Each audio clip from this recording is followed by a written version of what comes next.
Assalamualaikum warahmatullahi wabarakatuh. Perkenalkan, nama saya Amanda Rizka Munawaroh dari Prodi S1 Keperawatan semester 3.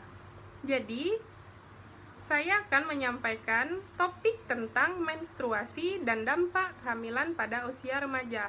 Langsung saja ke pembahasan yang pertama, saya akan menjelaskan tentang menstruasi.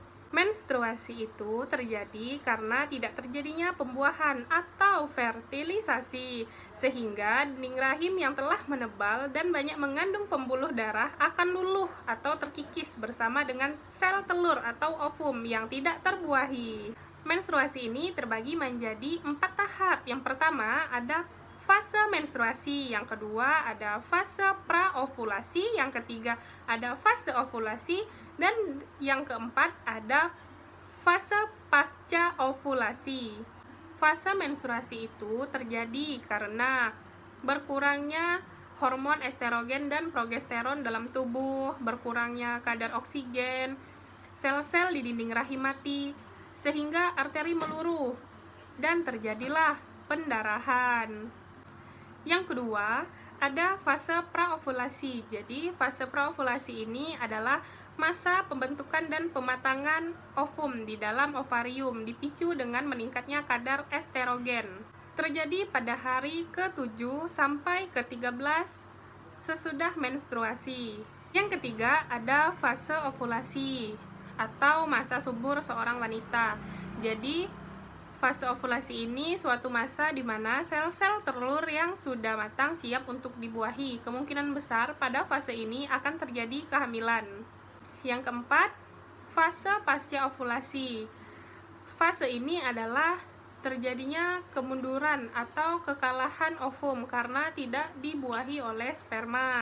Lanjut pembahasan yang kedua adalah dampak kehamilan pada usia remaja.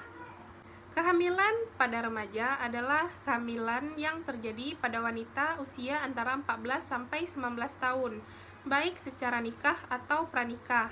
Menurut ciri-ciri perkembangannya, masa remaja terbagi menjadi 3 tahap, yaitu masa remaja awal 10 sampai 12 tahun, masa remaja tengah 13 sampai 15 tahun, dan masa remaja akhir 16 sampai 19 tahun.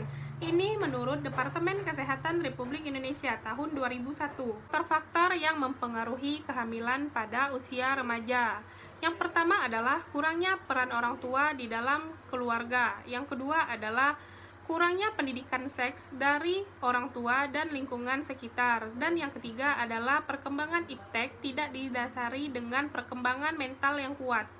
Masalah yang dapat timbul dari kehamilan pada usia remaja adalah yang pertama, masalah kesehatan reproduksi pada remaja. Yang kedua adalah masalah psikologis pada kehamilan remaja.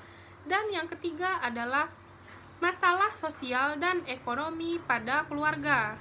Nah, dampak dari kehamilan pada usia remaja ini adalah yang pertama ada keguguran, yang kedua persalinan prematur, berat badan lahir rendah, dan kelainan bawaan. Yang ketiga adalah mudah terjadinya infeksi. Yang keempat adalah anemia kehamilan.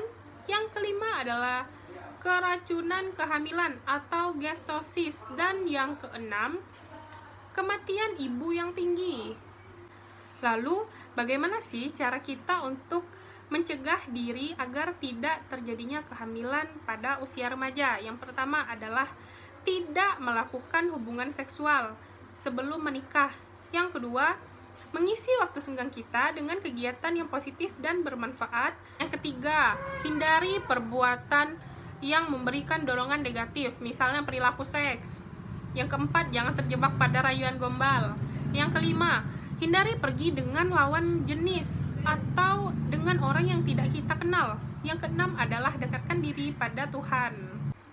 Baiklah, sekian dari video yang saya buat. Saya mohon maaf apabila terjadi banyak kesalahan di dalam video ini.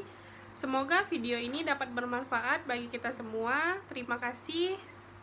Saya akhiri. Wassalamualaikum warahmatullahi wabarakatuh.